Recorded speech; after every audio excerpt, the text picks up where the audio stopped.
Bonjol, Pasaman, Sumatera Barat, Indonesia. 1 Januari 1772 dan wafat dalam pengasingan dan dimakamkan di Lota, Pineleng, Minahasa 6 November 1864. Ia merupakan seorang ulama yang berjuang melawan Belanda dalam peperangan yang dikenal dengan nama Perang Padri tahun 1803 sampai 1838. Tuanku Imam Bonjol bernama asli Muhammad Shahab dan merupakan putra dari pasangan Bayunuddin Shahab, ayah, dan Hamatun, ibu. Ayahnya Khotib Bayunuddin Shahab merupakan seorang alim ulama yang berasal dari Sungai Rimbang. Melansir dari laman resmi Kabupaten Banjarnegara, Tuanku Imam Bonjol adalah pahlawan yang dikenal berjuang di Perang Padri. Perang tersebut menjadi selama 18 tahun meninggalkan luka bagi orang Minang dan Mandaling atau Batak pada umumnya. Perang ini terjadi karena keinginan di kalangan pemimpin ulama di kerajaan Pagaruyung untuk menerapkan dan menjalankan syariat Islam dengan sesuai Ahlus Sunnah wal Jamaah Sunni yang berpegang teguh pada Al-Quran dan sunnah-sunnah Rasulullah SAW. Kemudian, pimpinan ulama yang tergabung dalam Harimau Nan Salapan meminta Tuanku Lintau untuk mengajak dan di Pertuan Pagaruyung beserta kaum adat untuk meninggalkan beberapa kebiasaan yang tidak sesuai dengan Islam, bid'ah.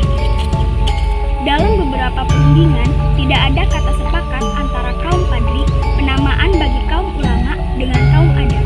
Seiring itu, di beberapa negara dalam kerajaan Pagaruyung bergejolak dan sampai akhirnya kaum Padri di bawah pimpinan Tuanku bersama menyerang Pagaruyung pada tahun 1815 dan pecah pertempuran di Koto Tengah dekat Batu Sangkar.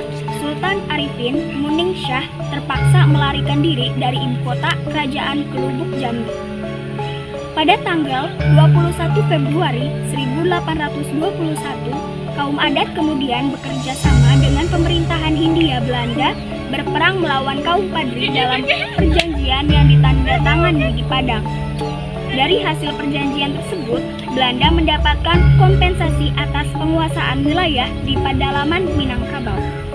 Karena hasil perjanjian tersebut, pasukan Padri melawan dengan tangguh. Kesulitan melawan pasukan Padri, Belanda melalui Gubernur Jenderal Johannes van den Bosch mengajak pimpinan kaum Padri yang waktu itu telah dipimpin oleh Tuanku Imam Bonjol untuk berdamai dengan maklumat perjanjian Masang pada tahun 1824. Terjadi perubahan perang pada tahun 1833 di mana perang berubah menjadi antara kaum adat dan kaum Padri melawan Belanda. Kedua pihak bahu-membahu melawan Belanda. Pihak-pihak yang semula bertentangan akhirnya bersatu melawan Belanda. Semakin lama Belanda semakin kuat dalam perang Padri hingga pada Oktober 1837. Tuanku Imam Bonjol menyerah kepada Belanda. Menyerahnya Imam Bonjol diikuti dengan kesepakatan bahwa anaknya yang ikut bertempur selama ini, Nali Sultan Caniago, diangkat sebagai penjabat kolonial Belanda. Tuanku Imam Bonjol dibuang ke Cianjur, kemudian dipindahkan ke Ambon dan akhirnya ke Lota, Minahasa dekat Manado. Di tempat akhir itu ia meninggal dunia pada tanggal 8 November 1864. Tuanku Imam Bonjol dimakamkan di tempat pengasingannya tersebut. Atas jasa-jasanya dalam Perang Padri, Tuanku Imam Bonjol diapresiasikan atas jasa kepahlawanannya dalam melawan penjajahan. Tuanku Imam Bonjol diangkat sebagai pahlawan nasional Indonesia sejak tanggal 6 November 1973.